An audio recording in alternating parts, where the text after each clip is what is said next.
இன்றைக்கி நான் பேச போகிற படம் 1941 வந்த சபாபதி. இந்த படம் ஆக்சுவலாக யூடியூப்பில் இருந்தது. நான் ஒரு 3-4 இயர்ஸ் முன்னாடி பார்த்தேன். அதுக்கப்புறம் யூடியூப்லேருந்து எடுத்துட்டாங்க. இன்றைக்கி சும்மா இந்த படத்தை பற்றி பேசுகிறதுக்கு முன்னாடி யூடியூப்பில் இருக்கான்னு முதல்ல செக் பண்ணுவோன்னு பார்த்தா இருக்குது. கிளாசிக் சினிமாவில் 1 இயருக்கு முன்னாடி அப்லோட் பண்ணியிருக்கிறாங்க. இந்த படம் பார்க்குறதுக்கு ஒரு தனி விதமான ஒரு டிஃப்ரெண்ட் டைப்பான மைண்ட் செட் வேணும். ஏன்னா 1941 படம் இமேஜின் பண்ணி பாருங்கள் எப்படி ஸ்லோவாக டயலாக் போகும்னு. ஆனால் படம் பயங்கர ஹிலாரியஸ். ஒன்லைனர் என்ன, வீட்டு வேலைக்காரன் பேரும் சபாபதி, முதலாளி பேரும் சபாபதி, 2 பேரும் முட்டாள் தான் ஒரு வகையில்.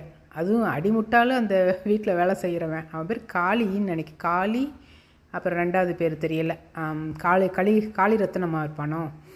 எனிவே யங் ஏஜ்லேயே இப்போ அவன் இறந்துட்டாப்புல, பிஃபோர் 15 நினைக்கிறேன். எனிவே டிஆர் ராமச்சந்திரன் முதல்ல வைஜெயந்தி மாலா தமிழ் படம் வாழ்க்கையில் நடித்தால அவளோட ஹீரோ அவன் தான் டிஆர் ராமச்சந்திரன்.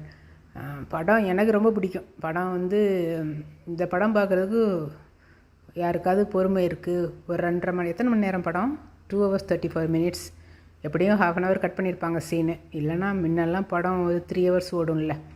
இந்த படம் காமெடி படம், அவ்வளோதான். Full and full comedy. பாட்டு எக்கச்சக்கமாக இருக்கும். பாட்டெல்லாம் ஸ்கிப் பண்ணிவிடுங்க இன்ட்ரெஸ்ட் இல்லைன்னா. பாட்டு பார்க்குறவங்க அந்த எப்படி வாய்ஸ் எல்லாம் எப்படி இருக்கும்ல, பீசுசில் ஏராக்கு முன்னாடி அந்த வாய்ஸ் கணீர் வாய்ஸாக இருக்கும். எனக்கு அந்த பாட்டெல்லாம் கொஞ்சம் பொறுமை கிடையாது, நான் ஃபார்வர்ட் பண்ணிவிடுவேன். பட் அந்த பாட்டு பார்க்குறவங்களுக்கு பார்க்கலாம். படம் எனக்கு ரொம்ப பிடிச்ச படம்.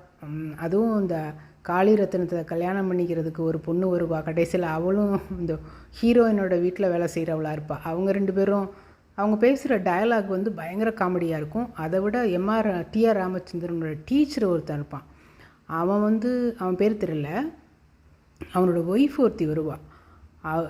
ரொம்ப சின்ன பொண்ணை கல்யாணம் பண்ணியிருப்பான் போல இருக்குது. அவங்க 2 பேரும் ரொம்ப இன்னசென்ட் ஏஜ், அது இன்னசென்ட் ஏரா. அந்த ஏராக்கே நம்மளை கூட்டிகிட்டு போயிடுவாங்க. 1940s எப்படி அவங்க பேசுனது. அதில் யாருக்காவது இன்ட்ரெஸ்ட் இருந்தால் இந்த படம் செக் பண்ணி பாருங்கள். ஏன்னா இந்த படம் ரொம்ப ரேராக தான் யூடியூப்பில் இருக்கும். எத்தனையோ தடவை நான் செக் பண்ணியிருக்கேன். போடுவாங்க, அப்புறம் எடுத்துடுவாங்க, போடுவாங்க, எடுத்துடுவாங்க. பட் இந்த தடவை கிளாசிக் சினிமாவில் சபாபதி படம் இருக்குது. So before they take you can check out this movie. One of my favourite black and white movie 1941. அப்போ உள்ள மெட்ராஸ் பார்க்கலாம் எப்படி இருக்குன்னு. நல்லாயிருக்கும் படமே. அதான் சொல்கிறேன், இந்த படம் பார்க்குறதுக்கெல்லாம் ஒரு பொறுமை வேணும். இந்த படத்தை மட்டும் நீங்கள் 2.5 மணி நேரம் பார்த்து என்ஜாய் பண்ணிங்கன்னா யுவர் மைண்ட் இஸ் அட் பீஸ்ன்னு அர்த்தம். இல்லைன்னா ரெஸ்ட்லெஸ்ஸாக இருக்கிறவங்களால பார்க்க முடியாது இந்த மாதிரி படத்தெல்லாம்.